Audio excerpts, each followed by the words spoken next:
피가 잘 흘러가야 혈행이 골라야 건강한 것이고, 말이 잘 흘러가야 말이 통해야 행복한 것이고, 통해야 경제가 살아나고, 뜻이 통해야 한편이 되고 그렇습니다.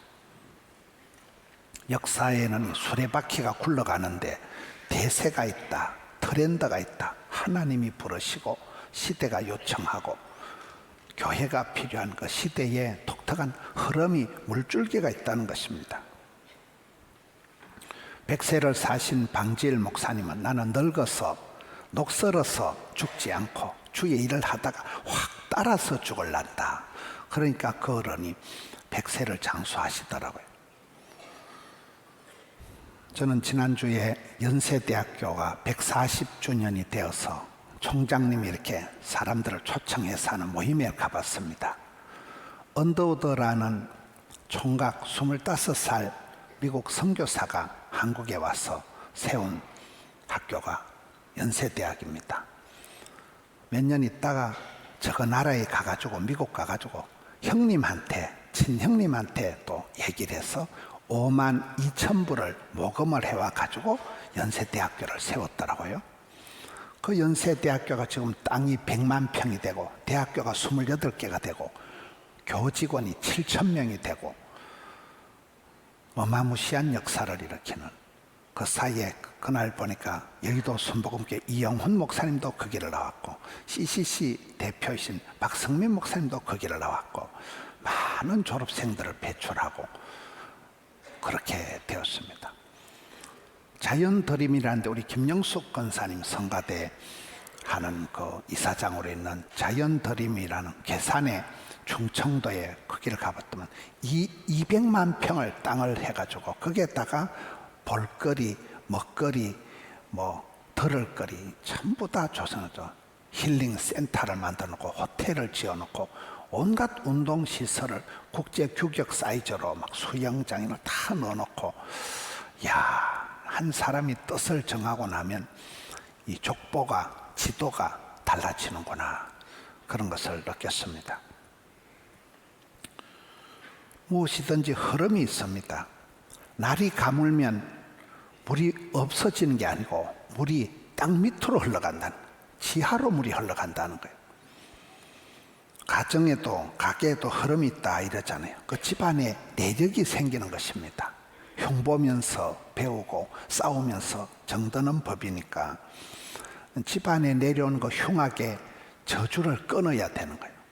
저희 집안에는 저 혼자 교회를 다녔으니까 대대로 절에 다니는 그런 집안이었는데 저 혼자 교회를 다니면서 보니까 그 집안에 제사 지내고 이런 걸 끊어버린 거예요.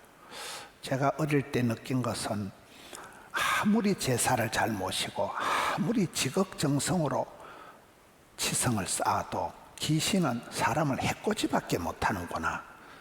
예수님만이 우리에게 생명을 주시는구나.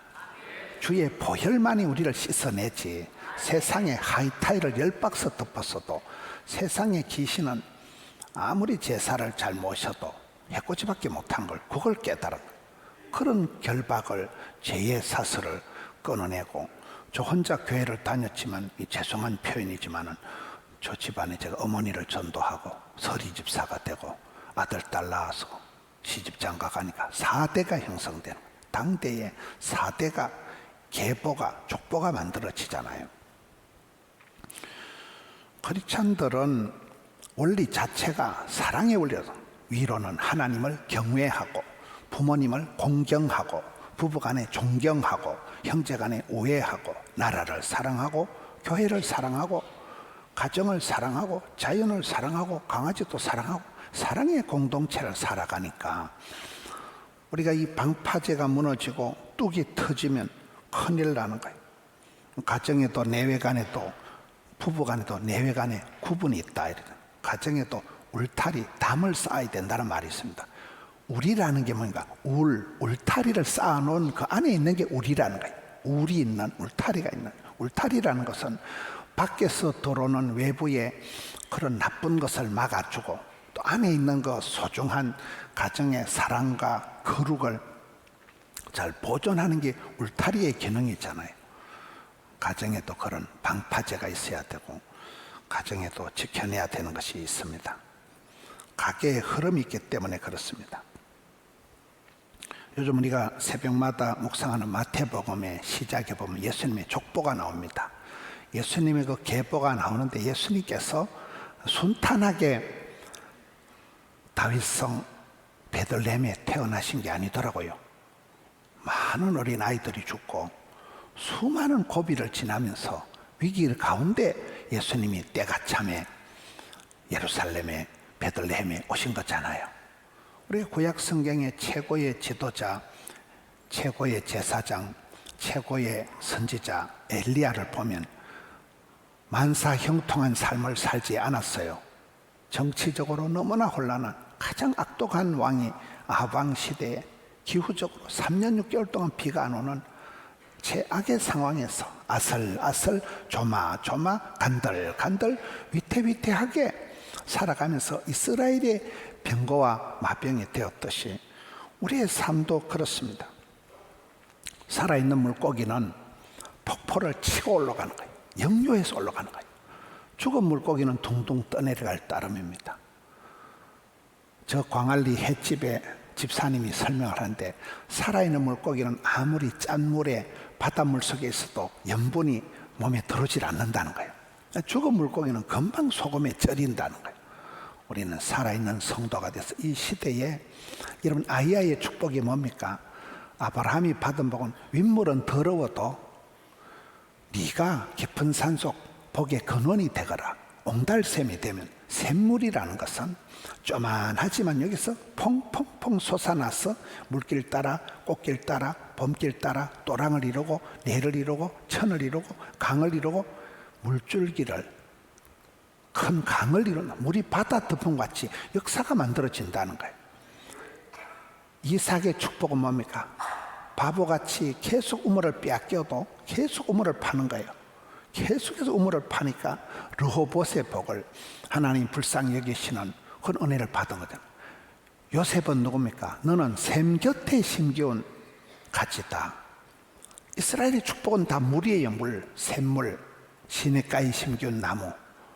사방팔방의 모래바닥인데 샘가에 샘 곁에 시냇가에 심겨온 나무는 사시사철 이파리가 마르지 않고 파랗게 자라가는 그런 복을 얘기를 하고 있습니다.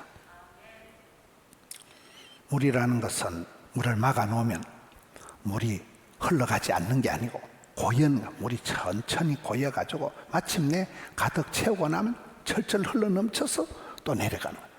물은 이렇게 아주 자동적으로 겸손하다. 아래로 흘러 내려간다. 무색 무취하다.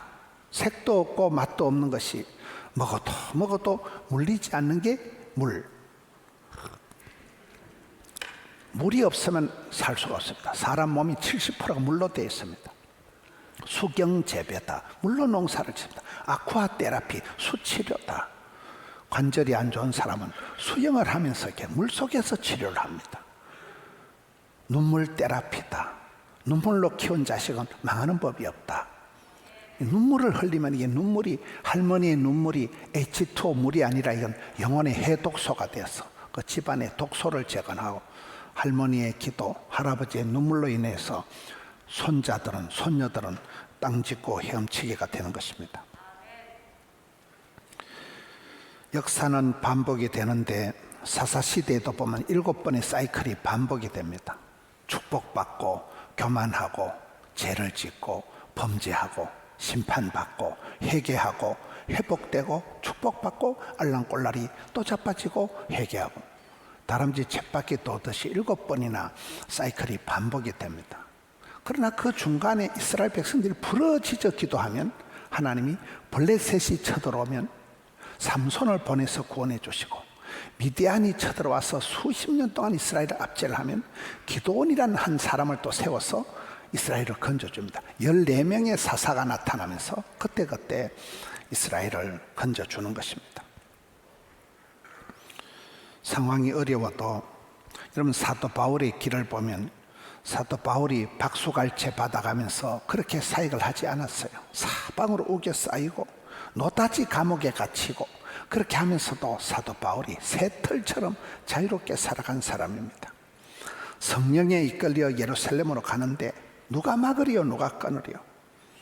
하나님의 구원 역사는 환난과 핍박이 있고 온갖 방해와 공작이 있어도 도도히 흘러간다. 도도히. 저는 아브라함의 신앙을 얘기할 때 도도한 신앙이다.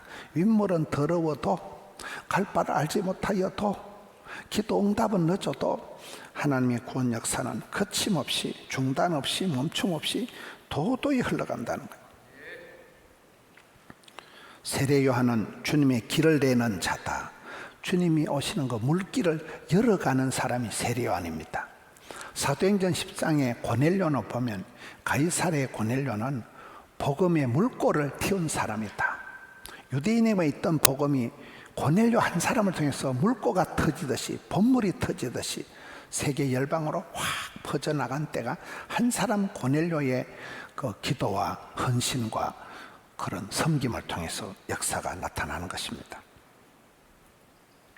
오늘 본문의 말씀은 이스라엘의 회복에 대한 말씀입니다. 여러분, 이스라엘이 범죄하고 실패하고 심판받고 나라가 망하고 성전이 불타고 바벨론의 포로로 끌려갔습니다.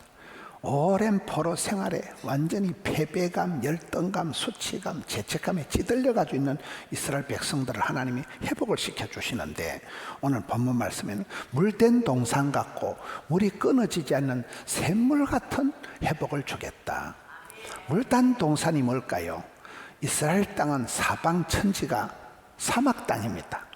물 한 방울이 귀한 땅에 물이 철철 흘러 넘치는 물된 동산이다.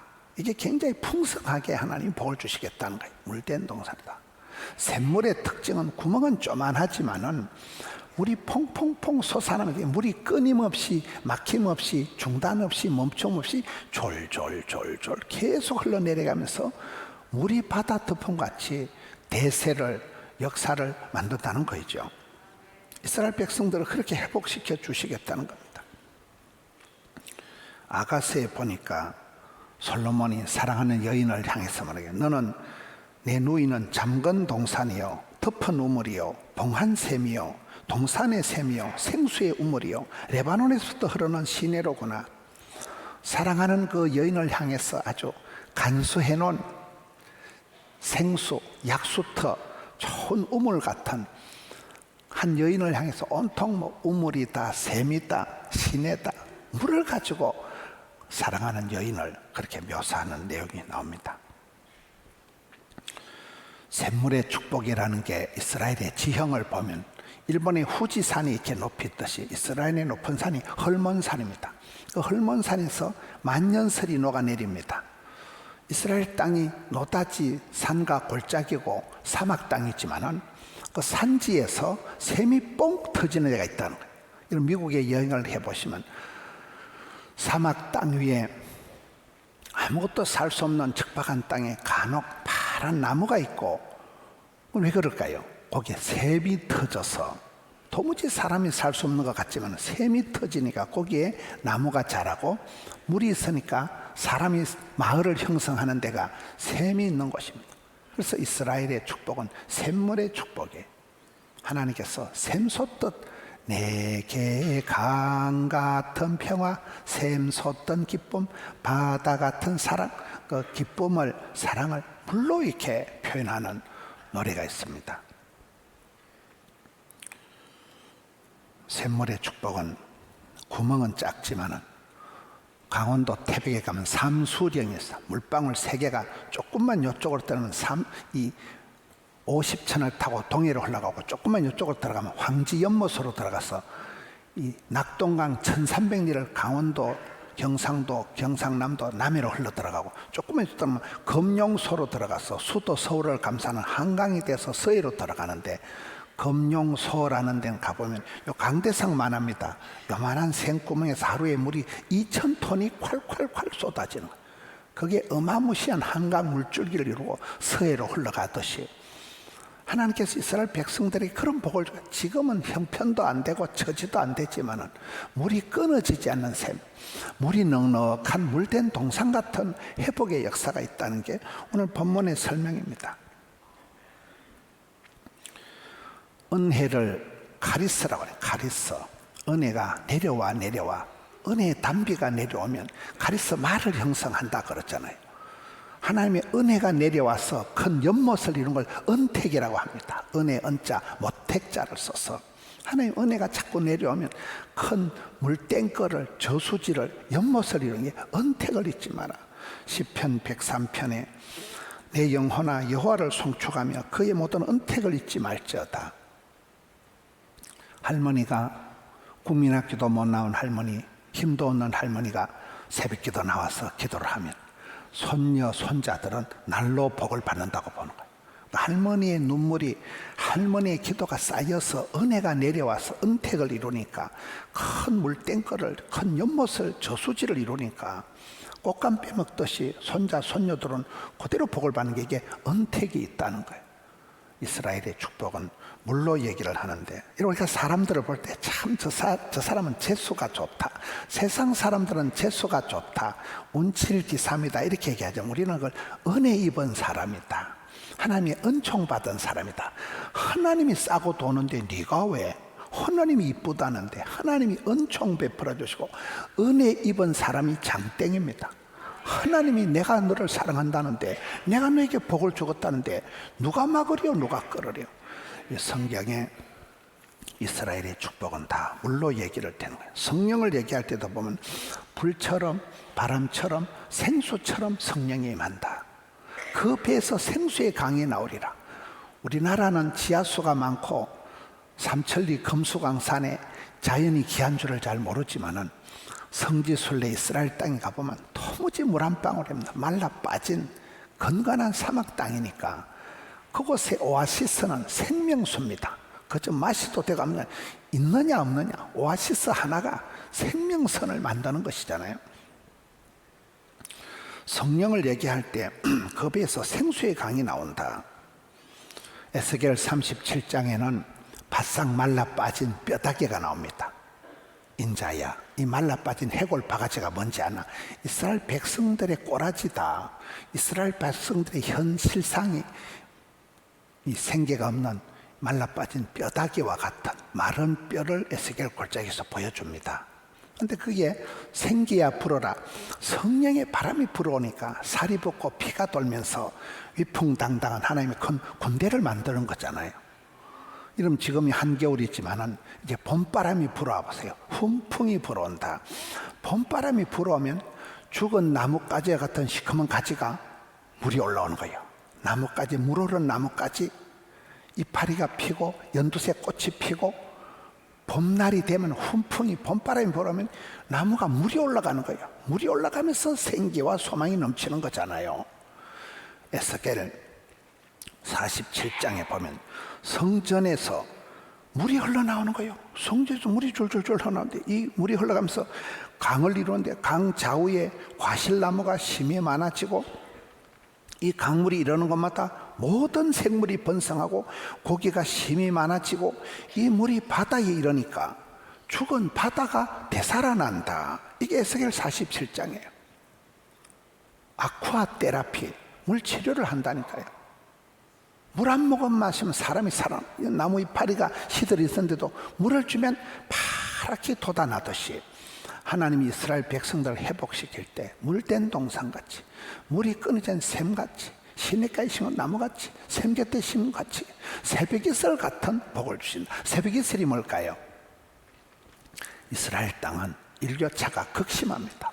밤에는 춥고 낮에는 덥고 이 극심한 일교차 때문에 아침에 일어나면 나뭇잎에 이슬방울이가 땡글땡글하게 맺혀있는 그 이슬이 아침 햇살을 받으면 영롱한 보석처럼 빛나잖아요. 그거를 성경은 새벽이슬 같은 청년들이다. 이런 우리가 아이들이 보면 어느 날 소년이 되고 어느 날 아이들이 군대 가고 어느 날 시집 가고 새벽이슬 같은 이 나라의 정치, 경제, 군사, 문화, 스포츠 각 분야에서 철없는 아이 같은 아이들이 지도자가 되고 박사가 되고 금메달리스트 되고 장군이 되고 그렇습니다. 시대마다 하나님은 새벽이슬 같은 청년들을 세운다는 거예요. 저는 우리 교회가 역사가 흘러가면서 45주년이 되면서 또 우리 교회가 많은 이렇게 성도님들 있으면 우리 교회 안에서 앞으로 박사들이, 의사들이, 장군이, 금메달리스트가 여러분 우리 가운데서 뭐 부산시장 한 3명 나오고 대통령 한 2명 나오면 안 되겠어요? 그러면 되는 거예요. 그러면 여러분 가운데서 샘물 같은 축복이라는 것은 쪼맨한 샘구멍이지만은 끊임없이 막힘없이 물이 흘러가면서 강을 이루고 천을 이루고 물이 바다 덮음같이 역사를 만든다는 거예요. 새벽이슬 같은 그런 인물이 뿅뿅 태어난다는 거죠. 물방울이 바위를 뚫는 것은 힘이 아니라 자점이라, 자점. 이런 단단한 바위에 물방울이 수만 번 360일 똑똑똑 계속 떨어지니까 그 바위가 빵구가 나는 거 아니겠어요? 우리의 기도가 그렇습니다. 기도를 해도 소용도 없고 애써도 소용도 없고 이 시대가 우리에게 그런 절망의 시대지만은 포기하지 말고 낙심하지 말고 계속해서 부러지자면 찬송이 하늘에 사무치고 아랫물이 윗물이 되고 기도가 좋게 상달이 되듯이 그 물방울, 힘없는 물방울이 바위를 뚫는 것은 자점이라니, 자점. 수만 번, 수억 번을 떨어지니까 바위를 뚫어내는 것입니다. 하나님은 역사가 어려울 때마다 새벽이슬 같은 청년들을 대표시키는 것입니다. 뜻밖의, 기대밖의 기도 이상으로 그 어떤 분야에서 새벽이슬 같은 청년이 나타나면서 리더십을 발휘하면서 여러분 나라를, 민족을, 역사를 얼마든지 새롭게 하는 것입니다. 우리 하나님께서는 일마다 때마다 우리의 필요를 아시고 우리를 도우시는데 영광의 주님께서 풍성하게 인도하시는데 그 표현이 보면 이런 비로 늦은 비로 구름 기둥으로 물 기둥으로 푸른 초장으로 실망하고 전부 다 물하고 관계가 된 거예요. 이런 비도 늦은 비도 물이에요. 물. 실만한 물가가 물이에요. 구름 기둥, 그게 결국 구름이 비를 만드는 거예요. 하나님 우리에게 복을 주실 때 절 따라 우로를 내려 산천초목을 푸르게 하듯이 목마른 자들에게 주님께서 생수를 주시고 성령의 생수의 강이 흘러넘치면 죽은 강이 살아나고 죽은 바다가 살아나고 주께서 깨끗한 그릇을 쓰시기 때문에 여러분 우리가 남들을 탓하고 지도자를 원망하지 말고 여러분 집안을 깨끗한 그릇을 만드세요. 여러분 집안에 여러분 자녀들을 깨끗하게 품으세요. 물 흐름을 맑게 힘차게 하라는 거예요. 역사의 수레바퀴는 도도히 굴러갑니다. 영적인 전투에서 최후 승리 얻을 때까지 하나님의 구원 역사는 아무리 이 샘물이 신통찮아 보이고 깊은 산속 아무도 본원이 없고 그저 산토끼 나와서 물만 먹고 가지요 하지만은 그 조그마한 샘구멍이 흘러서 1300리를 흘러서 낙동강을 한강을 이루듯이 성도들도 그렇습니다. 많은 가정들의 간정을 들어보세요. 그 할머니 한 분이 국민학교도 못 나온 할머니 한 분이 교회를 나가가지고 영감님을 전도하고 영감님이 집사가 되어서 집을 사고 그러더라고요. 그 할머니 할아버지는 국민학교도 못 나오고 농사 짓지만 아들, 딸, 손주, 손녀들이 외손주들이 태어나면서 이 아이들이 유학을 가고 이 아이들이 이태리 공부를 하러 가고 이 아이들이 자라면서 벌써 대한민국 세계 최고의 그런 우리나라가 된 거잖아요. 부모님들의 그 눈물, 부모님들의 피와 땀을 흘리면서 부모님들이 학구열을 가지고 할미는 가난해도 애비는 무식해도 우리 아이들을 샘 곁에 심겨온 가지와 같이 요셉의 집안이 얼마나 고약했어요. 요셉이 뭔 짜들어 정규 교육을 받았어요. 요셉이 무슨 형제들의 축하를 받았어요. 어릴 때 엄마는 죽고 10명 된 형님은 왕따를 외톨이를 인신매매를 시키고 되는 일이 하나도 없었지만 너는 담장 너머로 뻗어가는 샘 곁에 심겨온 가지가 되니까 결국은 푸르고 청청하고 이파리가 마르지 않고 형통한 사람이 되었잖아요. 오늘 이 시대가 고약하고 절망의 시대, 분노의 시대, 온갖 분노와 갈등이 판을 치는 대한민국의 한복판에 살아가지만 사랑하는 성도 여러분, 이 시대에 하나님의 구원 역사를 보라는 도도히 흘러가는 하나님의 구원 역사를 믿고 의지하고 우리가 보기에는 역사가 거꾸로 흘러가는 것 같고 우리가 보기에는 엉망진창 같지만은 시대가 어두울 때마다 하나님은 빛으로 소금으로 썩어가는 세상의 소금, 어두운 세상의 빛으로 목마른 세상의 한 줄기 생수, 물된 동산같이 물이 끊어진 샘물 같은 이런 복을 받고 나면 지금은 신통찮기 짝이 없지만 세월이 흘러가 보세요. 가게가 형성되는 거예요. 족보가 만들어지는 거예요. 시스템이, 프로그램이 형성이 되는 거예요. 그 한 사람의 깃발, 한 사람의 헌신 때문에 물줄기가 형성이 되는 샘물과 같은 자정 능력을 갖추고 물이 끊어지지 않는 도도히 흘러가는 멈춤이, 막힘이, 거침이 없는 우리 성도님들의 가정, 성도님들의 삶이 되시기를 주님의 이름으로 축원합니다.